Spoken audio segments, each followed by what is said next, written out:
great civilization cannot be conquered from without until it destroys itself from within. A study of ancient Egyptian culture is essential to fully understand the influence that the king or queen of Egypt had on its successes and failures. For over 4,000 years it was one of the largest and most successful empires in history.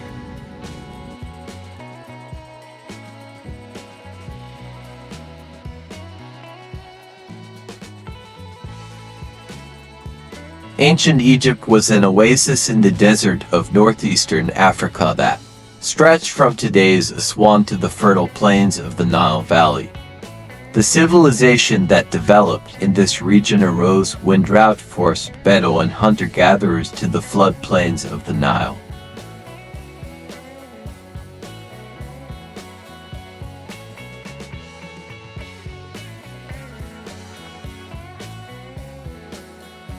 The country's greatest wealth comes from fertile floodplains that people can manipulate to their advantage.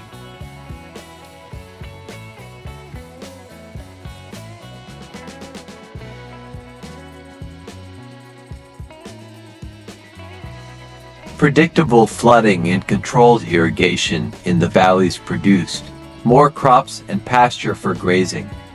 This utopia further promoted social development and civilization through pottery and masonry.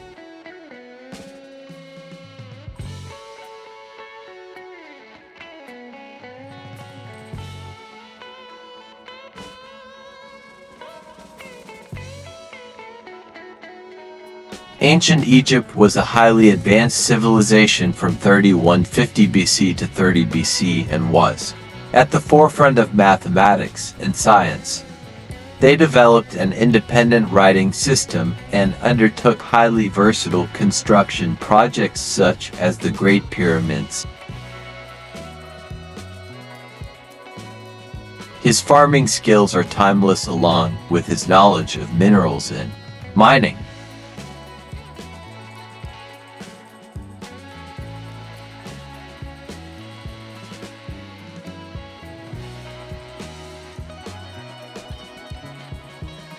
Like many civilizations, this success eventually stalled. The empire began to decline, and a series of political and natural disasters brought this mighty empire to its knees. I assume that the real cause of this decline was the pharaohs who, with their divine status in society, led the civilization to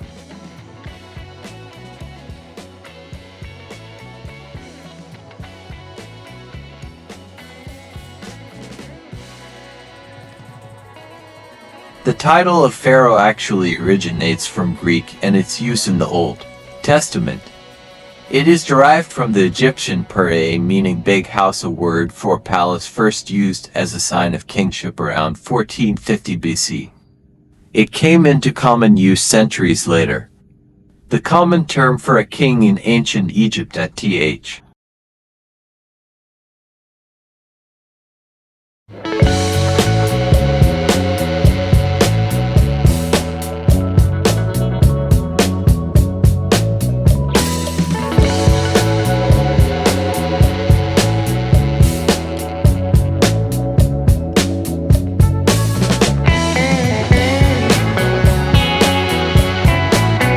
Below the pharaoh was the bureaucracy, the noble priests and civil servants. Below them was a large group of common people, most of whom lived very poor peasant lives. The king's people are all ministers, almost like a real prime minister Don. He is the king of image who rules the country. He's God.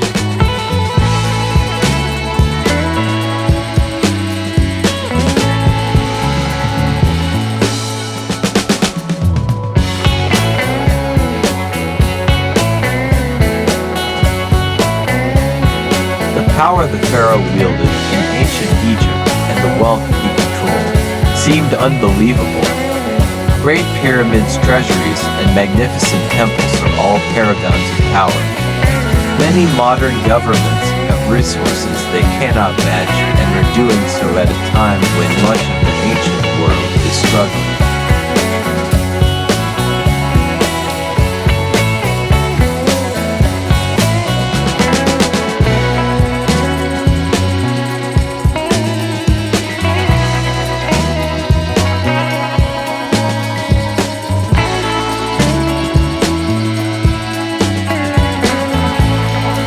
son of the pharaoh Osiris, who was an incarnation of Horus, the god of the Scythians, and the divine king is considered the god king.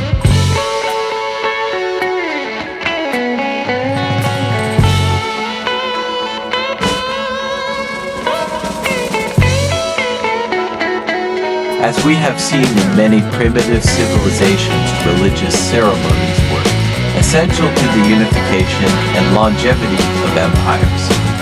A country can be united by one ruler, one law, and one tax system, but the people will only be united by one religion. Indeed, solemn ceremonies and various religious ceremonies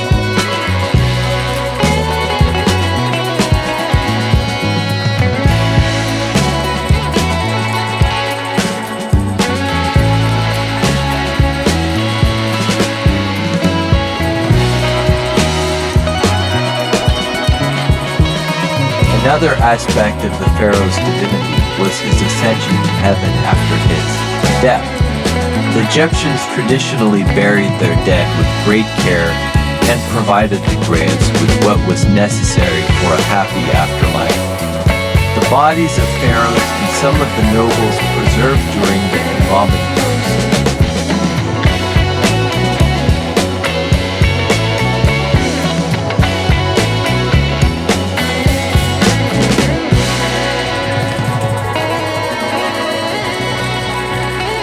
The first true Egyptian king to rule the United Lands was Menes, who ruled Egypt around 3100 BC, but there is little archaeological evidence for this name.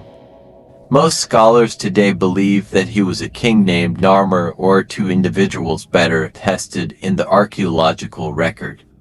Following are the Magi. The well-developed central administration established during the Old Kingdom began to collapse during the reigns of pharaohs Pepi I and II. The main reason was the decline of the country's economic power due to the feudal tradition of giving land to servants and officials. In addition, the pharaoh pro. Finally, an additional indication that the decline of pharaonic Egyptian civilization may have always influenced human behavior. This creates problems when dealing with inefficiencies while guaranteeing undisputed submission. The last few kings became obsessed with the harem and neglected state of thought.